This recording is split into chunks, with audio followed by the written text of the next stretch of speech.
ಪತ್ರಕರ್ತರ ಧ್ವನಿ ಅಡಗಿಸಲು ಖಾಕಿ ಪಡೆಯ ದಂಧೆಕೋರರೊಂದಿಗೆ ಶಾಮೀಲು. ಹಾವೇರಿಯಲ್ಲಿ ಗರ್ಜಿಸಿದ ಪಲ್ಸ್ ನ್ಯೂಸ್ ಸಂಪಾದಕಿ ಸಂಗೀತಾ ಪಾಟೀಲ್.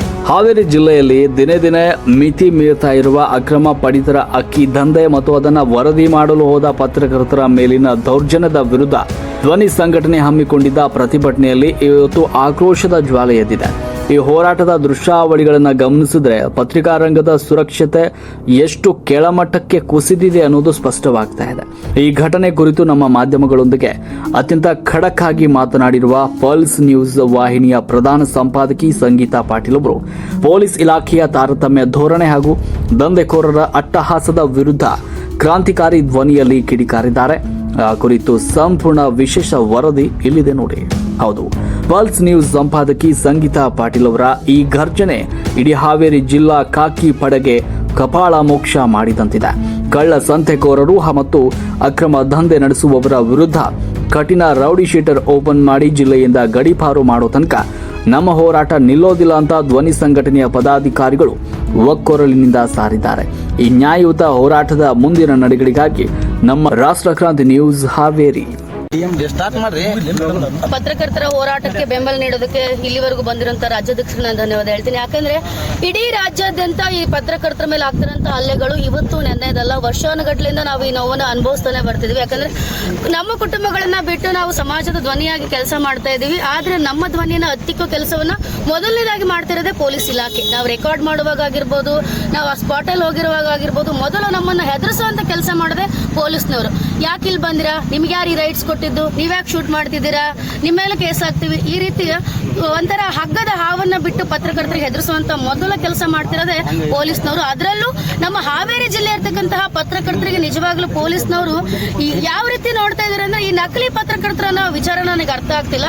ಪತ್ರಕರ್ತರಂದ್ರೆ ಯಾರು, ಸಮಾಜದಲ್ಲಿ ಆಗ್ತಕ್ಕಂತ ಪ್ರತಿಯೊಂದನ್ನ ಪ್ರಶ್ನೆ ಮಾಡೋ ಹಕ್ಕಿರೋ ಪ್ರತಿಯೊಬ್ಬನು ಪತ್ರಕರ್ತನೆ. ಅದಕ್ಕೆ ನಕಲಿ ಪತ್ರಕರ್ತ, ಅಸಲಿ ಪತ್ರಕರ್ತ ಅಂತಕ್ಕಂತ ವಿಚಾರನೆ ಬರೋದಿಲ್ಲ. ಅಲಿಗೇಟರ್ಸ್ ಬೇರೆ, ಪತ್ರಕರ್ತರೇ ಬೇರೆ. ನಕಲಿ ಪತ್ರಕರ್ತರನ್ನ ಓಡಿಸೇ ಬರಲ್ಲ. ಯಾವುದನ್ನೋ ಅಲ್ಲಿ ಒಂದು ವಿಚಾರನ ಸಂದರ್ಭವನ್ನ ತಮ್ಮ ಬೇಳೆ ಬಳಸ್ಕೊಳ್ಳೋರು ಅಲಿಗೇಟರ್ಸ್. ಆದ್ರೆ ಪತ್ರಿಕೋದ್ಯಮ ಅಂತ ವಿಚಾರವನ್ನ ಹಿಡ್ಕೊಂಡು ಫೀಲ್ಡಿಗೆ ಬಂದ್ಮೇಲೆ ಅವ್ರೆಲ್ಲರೂ ಪತ್ರಕರ್ತರೆ. ನಕಲಿ ಪತ್ರಕರ್ತರು ಹೆಂಗಾಗ್ತಾರೆ? ನಾಗರಾಜ್ ಹೊನ್ನಾಳಿ ಅವ್ರ ಕೇಸಲ್ಲಿ ಒಂದು ಸುದ್ದಿವಾಹಿನಿ ಸುದ್ದಿ ಮಾಡಿತ್ತು. ಅವರೇ ಹೋಗಿ ದುಡ್ಡಿಗೋಸ್ಕರ ಅಲ್ಲಿ ನಿಂತು ಅಲ್ಲೇ ಅದನ್ನ ತಡೆದು ಆ ರೀತಿಯಾಗಿ ಹಲ್ಲೆ ಆಗಿದೆ ಅಂತ. ಅದು ಪ್ರಕರಣ ಟೋಟಲಿ ಸುಳ್ಳು. ಒಂದು ವಾಹಿನಿ ಸುದ್ದಿ ಮಾಡೋಕ್ ಮುಂಚೆ ಅದರ ಸತ್ಯತನ ಮೊದಲು ತಿಳ್ಕೋಬೇಕಾಗಿತ್ತು. ಯಾಕಂದ್ರೆ ಪೊಲೀಸ್ ಅವರು ಅದನ್ನ ತಡೆದು 112 ಪೊಲೀಸರು ಆ ಜಾಗದಲ್ಲಿ ಇದ್ದಾಗ ಪೊಲೀಸರ ಮೇಲೆ ಹಲ್ಲೆ ಆಗ್ತಿರ್ತಕ್ಕಂಥ ಸಂದರ್ಭದಲ್ಲಿ ನಾಗರಾಜ್ ಹೊನ್ನಾಳಿ ಅವರು ಅಲ್ಲಿ ಹೋಗಿ ಭೇಟಿ ಕೊಟ್ಟಿರುವಂತದ್ದು. ಪ್ರಶ್ನೆ ಮಾಡುವಾಗ ಏಕಾಏಕಿ ಅವ್ರ ಮೇಲೆ ದಾಳಿ ಆಗಿರುವಂತದ್ದು. ಇದು ಸ್ವತಃ ಆ ಸ್ಥಳದಲ್ಲಿ ಆ ವಿಡಿಯೋದಲ್ಲಿ ಪೊಲೀಸರು ಕೂಡ ಇದ್ದಾರೆ. ಹಾಗಾದ್ರೆ ಹೊನ್ನಾಳಿ ಅವರೇ ಹೋಗಿ ಅಲ್ಲಿ ತಡೆದಿದ್ದೇ ಆಗಿದ್ರೆ, ಅವರೇ ಬೇರೆ ಉದ್ದೇಶಗಳನ್ನ ಇಟ್ಕೊಂಡು ಹೋಗಿ ಅಲ್ಲಿ ತಡೆದಿದ್ದೇ ಆಗಿದ್ರೆ, ಅಲ್ಲಿ ಪೊಲೀಸರು ಯಾಕಿರ್ತಿದ್ರು, ಉಳಿದಿರುವಂತ ವ್ಯಕ್ತಿಗಳು ಯಾಕಿರ್ತಿದ್ರು? ಹಾಗಾದ್ರೆ ರಾಜಾರೋಷವಾಗಿ ಅಕ್ಕಿ ದಂಧೆನ ನಡೆಸ್ತಾ ಇದ್ದಾರೆ ಹಾವೇರಿಯಲ್ಲಿ. ಇದು ಇವತ್ತಿಗೂ ನಡೀತಾ ಇದೆ. ನಿನ್ನೆ ಇವತ್ತಿಗೂ ಇದು ಬಂದಾಗಿಲ್ಲ. ಈ ಪ್ರಕರಣ ನಡೆದ ಮೇಲೂ ಬಂದಾಗಿಲ್ಲ. ಒಬ್ಬ ASI ಮೇಲೆ ಹಲ್ಲೆ ಆದ್ರೂ ಕೂಡ ಪೊಲೀಸ್ ಇಲಾಖೆ ಯಾವ ಮುಖ ಇಟ್ಕೊಂಡು ಈ ಪ್ರಕರಣವನ್ನ ಮುಚ್ಚಾಕೋದಕ್ಕೆ ನೋಡ್ತಾ ಇದೆಯೋ, ಪತ್ರಕರ್ತನ ಹಿಮ್ಮೆಟ್ಸಕ್ ನೋಡ್ತಾ ಇದೆಯೋ, ನನಗೆ ನಿಜವಾಗ್ಲೂ ಅರ್ಥ ಆಗ್ತಿಲ್ಲ. ತಮ್ಮ ಸ್ವಾಭಿಮಾನವನ್ನ ಒಣಕಿಟ್ಟು ಬೇರೆಯವ್ರನ್ನ ಕಾಪಾಡುವಂತ ಅವಶ್ಯಕತೆ ನಿಜವಾಗ್ಲೂ ಇಲ್ಲ. ಪತ್ರಕರ್ತರು ಈ ಸ್ವಾಭಿಮಾನವನ್ನ ಇಟ್ಕೊಂಡು ನಾವಿವತ್ತು ಹೋರಾಟಕ್ಕೆ ಬಂದಿದ್ದೀವಿ.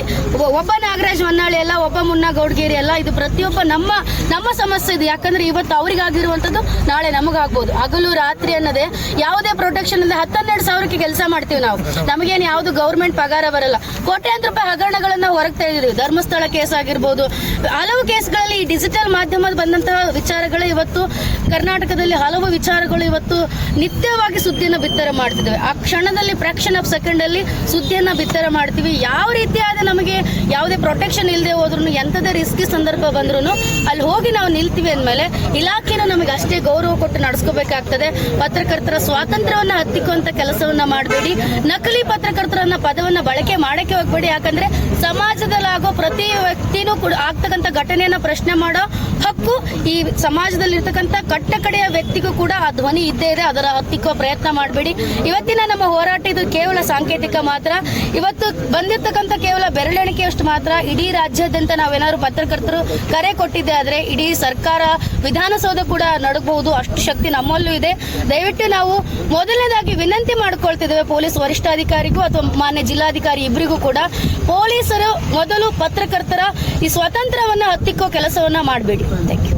ಈಗ ಮೇಡಮ್ ಈಗ ಹೇಳಿದ್ರಿ ಎಲ್ಲೋ ನಾಗರಾಜ್ ಅವ್ರಿಗೆ ಹಲ್ಲೆ ಆಗೈತಿ, ಇದು ಏನಾದರೂ ಪ್ರೀ ಪ್ಲಾನ್ ಅನಿಸ್ತಾ ಇದೆ ನಿಮಗೆ?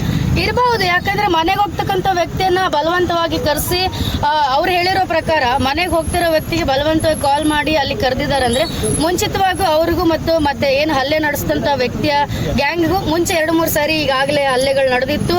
ಅದ್ರ ಬಗ್ಗೆ ಅವರು ಮುಂಡಗೋಡ ಅಲ್ವಾ ಸರ್, ಕಲಘಟಗಿ ಸ್ಟೇಷನ್ ನಲ್ಲಿ ಅದ್ರ ಬಗ್ಗೆ ಅವ್ರ ದೂರನ್ನು ಕೂಡ ಕೊಟ್ಟಿದ್ರು. ಅದ್ರ ಬಗ್ಗೆ ಒಂದು ಬಾಂಡ್ ಅನ್ನು ಕೂಡ ಅವ್ರ ಸೇಫ್ಟಿ ಅಂತ ಪೊಲೀಸರು ಬರ್ಸ್ ಕಳಿಸಿದ್ರು. ಅದೆಲ್ಲ ಆದ್ರೂ ಕೂಡ ಈಗ ಮತ್ತೆ ಅದನ್ನ ರಿಪೀಟ್ ಮಾಡ್ತಿದ್ದಾರೆ. ಈ ಕದಿಮರಿಗೆ ಹೆಂಗಿದೆ ಅಂದ್ರೆ, ಈ ಕಾಳ ಸಂತೆಯಲ್ಲಿ ಅಕ್ಕಿ ಮಾರ್ಕೊಂಡು ತಿನ್ನೋರಿಗೆ ಇಷ್ಟು ಧೈರ್ಯ ಇದೆ ಅಂದ್ಮೇಲೆ ಸಮಾಜದಲ್ಲಿ ಇರ್ತಕ್ಕಂಥ ಪ್ರತಿ ವಿಚಾರವನ್ನು ಪ್ರಶ್ನೆ ಮಾಡೋ ನಮಗೂ ಧೈರ್ಯ ಇದೆ ಅಲ್ವಾ? ಹಂಗಿದ್ರೆ ನಾವು ಇವತ್ತು ಹೋರಾಟಕ್ಕೆ ಬಂದಿದ್ದೀವಿ. ಇವತ್ತು ಏನು ಅವ್ರು ಪ್ರೀ ಪ್ಲಾನ್ ಆಗಿ ಒಬ್ಬ ನಾಗರಾಜ್ ಹೊನ್ನಾಳಿನ ಹತ್ತಿಕ್ಕಿದ್ರೆ 100 ನಾಗರಾಜ್ ಹೊನ್ನಾಳಿಗಳು ಹಿಂದೆ ಇದ್ದಾರೆ. ಅವರಿಗೆ ಇದು ನಾವು ಎಚ್ಚರಿಕೆ ಅಂತ ತಿಳ್ಕೊಳ್ತಾರ, ವಾರ್ನಿಂಗ್ ಅಂತ ತಿಳ್ಕೊಂತಾರ ಅಥವಾ ವಿನಂತಿ ಅಂತ ತಿಳ್ಕೊಳ್ತಾರ ಗೊತ್ತಿಲ್ಲ.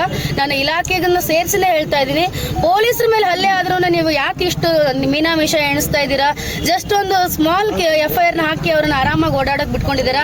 ಒಬ್ಬ ವ್ಯಕ್ತಿ ಮೇಲೆ ಸುಳ್ಳು ಅಟ್ರಾಸಿಟಿ ಕೇಸ್ ಹಾಕ್ತಾರೆ ಅಂದ್ರೆ ಯಾಕೋ ಕಾನೂನು ಮೇಲೆ ಇರ್ತಕ್ಕಂಥ ನಂಬಿಕೆ, ಇಲಾಖೆ ಮೇಲೆ ಇರ್ತಕ್ಕಂಥ ಗೌರವ ನಿಜವಾಗ್ಲೂ ಮಣ್ಪಾಲಾಗ್ತಿದೆ. ದಯವಿಟ್ಟು ಈ ನಾಗರಾಜ್ ಹೊನ್ನಾಳಿ ಅವ್ರ ಕೇಸ್ ಅಷ್ಟೇ ಅಲ್ಲ, ಮುನ್ನಗೌಡಗೆರೆ ಕೇಸ್ ಅಷ್ಟೇ ಅಲ್ಲ, ತಾಲೂಕಿನಾದ್ಯಂತ ಹಲವು ಪತ್ರಕರ್ತರ ಮೇಲೆ ಈ ಅಕ್ಕಿ ದಂಧೆಕಾರರು ಹಲ್ಲೆ ಮಾಡಿದ್ದಾರೆ. ಇತ್ತೀಚೆಗಷ್ಟೇ ರಾಣೆಬೆನ್ನೂರಿನಲ್ಲಿ ಕೂಡ ಪತ್ರಕರ್ತರ ಮೇಲೆ ಇದೇ ರೀತಿ ಹಲ್ಲೆ ಆಗಿತ್ತು. ಪೊಲೀಸರು ತಪಾಸಣೆ ಮಾಡಬೇಕಾದ್ರೆ ಹೋಗಿ ವಿಡಿಯೋ ಮಾಡ್ತಕ್ಕಂಥ ಪತ್ರಕರ್ತರ ಮೊಬೈಲ್ ಕಿತ್ತು, ಸ್ಕೂಟಿ ಹಾಳು ಮಾಡಿ ಅವ್ರ ಮೇಲೆ ಹಲ್ಲೆ ಮಾಡಿದಂತ ಪ್ರಕರಣಗಳು ಇತ್ತು.